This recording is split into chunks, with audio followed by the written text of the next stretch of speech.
was one of my favorite instructors because he'd be like, I mean, he would fall asleep while I wrote the airplane with him. I mean, he was just that good. And if he felt the plane move at all, he's like, I got the airplane. Yeah. And he was just like, I mean, he would literally like fall asleep. I'm like, Don, what are you doing? It's like, you got this, you got this. I'll check it out. He was a really good flight instructor though. This one? No. But he took me up the worst weather possible in one of those 152s. I think no, it was a 172s.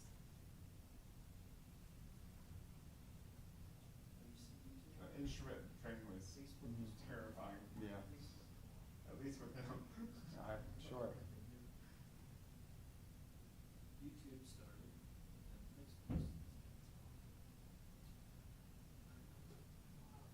This says live for Facebook. It's all. It doesn't say live there. We know we're live. I'll say the BTV got to us already. Okay, we're in the middle of a press conference right now. Tell me to call back later. Press conference. Okay.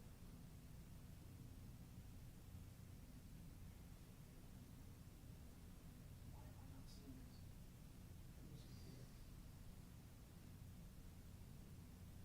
Okay, we're live on YouTube. We're live on Facebook.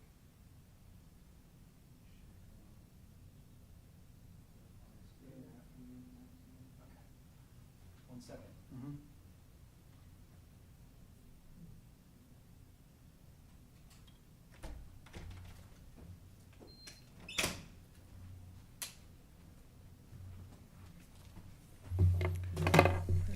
Good afternoon, everyone. I'm Paul Womble, Polk County Emergency Management Director. We're here for our afternoon update on what's now major Category 5 Hurricane Milton. We'll give you a situation update, talk a little bit about what some of the things we've done today, about what the team in this building is doing to make sure our residents are safe and that the county is prepared to respond. As of earlier today, the National Hurricane Center did upgrade Milton to a strong Category 5 hurricane. But what does that mean for Polk County? Right now, the forecast from the Hurricane Center, Milton is forecast to weaken before it makes landfall, somewhere around Tampa Bay on Wednesday. For us here in Polk, we will start to expect some rain and winds beginning Tuesday night into Wednesday. Right now, the timing looks like the arrival of tropical storm force winds is Wednesday morning. And then by midday is when we expect the arrival of the strong tropical and then the hurricane force winds sometime Wednesday afternoon. Right now, forecast could be 75 to 95 miles per hour with gusts around 100 miles per hour. So what does that do? So those type of winds certainly will knock down trees. Those trees falling can damage buildings, damage your roof. They'll certainly knock down power lines. Expect power outages. That will not. That will happen as those power lines come down. Those trees can block the roads. Once the storm gets here, stay off the roads. You know, if you don't have to be out, which I'm not sure why you would at this point, especially in hurricane conditions, stay off the road. It will not be safe to move around. Those conditions, the hurricane force winds and the gusts, will be around until early Thursday morning, and then those conditions should not clear the county until sometime after lunch on Thursday. There's still a 5 to 10 inch rainfall forecast, which will cause flooding. There's no way to know for sure where that happens. Just if you get 10 or more inches of rain in any particular area, again, low-lying areas will flood. Potentially it will flood roads. There's no way to know if there's water over a roadway. You don't know if it's been washed out. You don't know if it's safe. So do not drive through water in the roads. Due to the demand, we know we've had a significant demand at our sandbag sites. We will have those sites open again for a half a day tomorrow from 8 o'clock until noon. Again, we know that several of the cities, City of Bartow, City of Lakeland, they have sites, sandbag sites as well. Talk about our shelters. Shelters will begin to open tomorrow morning at 7 a.m. for our 3 special needs shelters. Special needs shelters are for folks that have some type of medical equipment. Could be oxygen, could be a concentrator, or some other type of device that needs electricity to plug in to keep people alive and well Citrus Connection is working to transport the folks that are pre-registered in our program, and we'll get those shelters open at 7 a.m. At noon tomorrow, the 16 other shelters, 3 that are pet friendly, 13 that are general population, those will open at noon. All of the shelters, the exact locations with the addresses, are on our website at www.polk-county.net. They've been posted to social media, and we'll continue to update the website, update the social media as the storm gets closer. Again, monitor the forecast. Everything we do, all the emergency protective actions and the timings I've just described come from the National Hurricane Center and the National Weather Service forecast and their information. It could change, but the forecast itself, the track, and the timing as we get closer, it appears to be locked in. Polk County will be impacted by this storm. The Hurricane Center tells us this will be an unprecedented historic impact to the Tampa Bay region. Lots of storm surge on the coast, which thankfully we don't have here.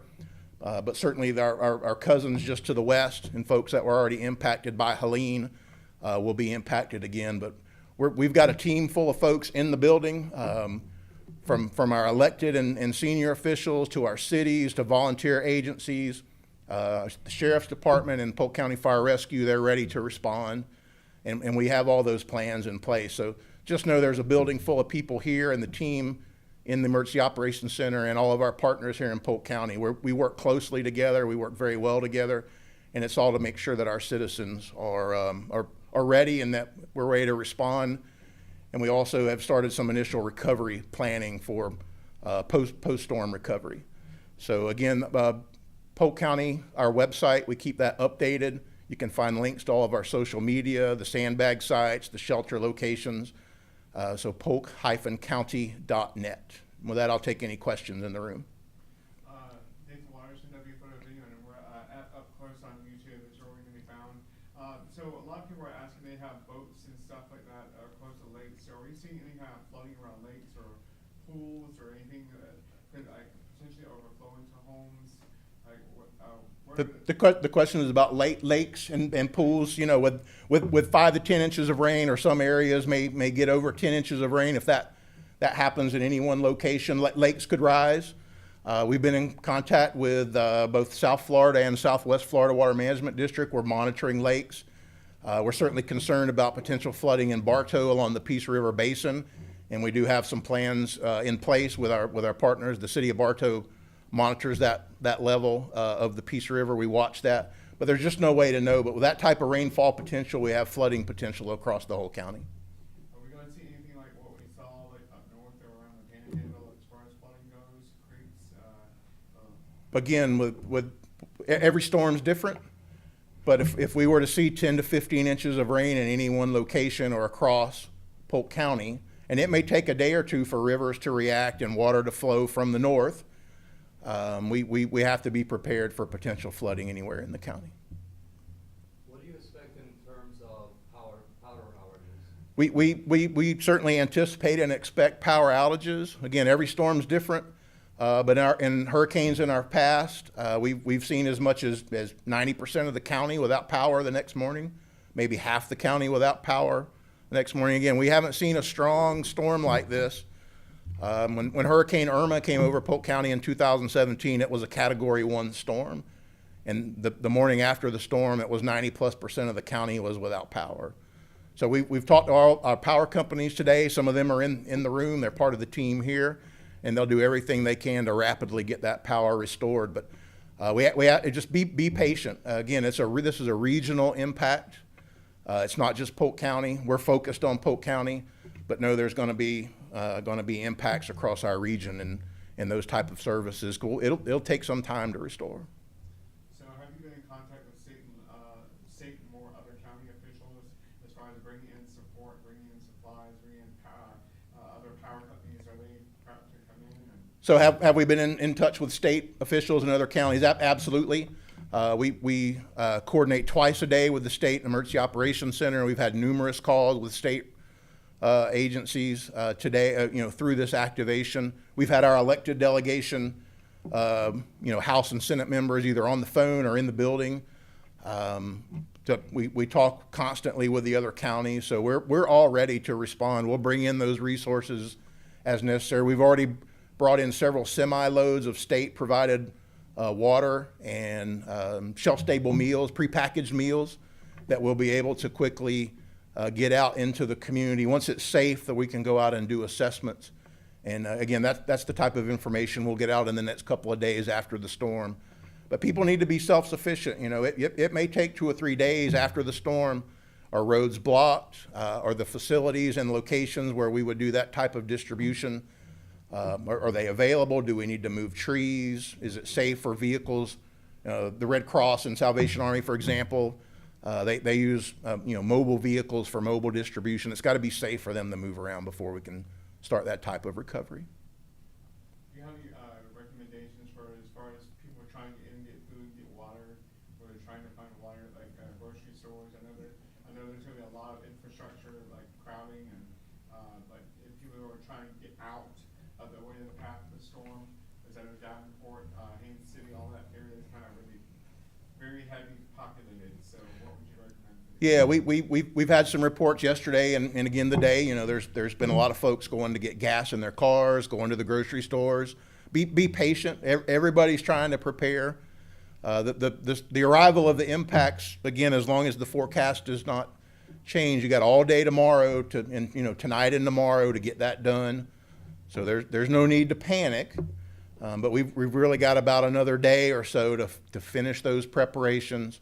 Make plans for your family. If you don't have those now, get them in place, because based on the current forecast, as of Wednesday morning, early to mid morning, and then through the day on Wednesday, that's going to be the time to hunker down and ride out the storm, and then we'll begin recovery as soon as it's safe. All right. Any other questions? All right, thank you. We'll do this again at 10 a.m. tomorrow and again at 4:30 p.m. tomorrow afternoon. Thank you for being here.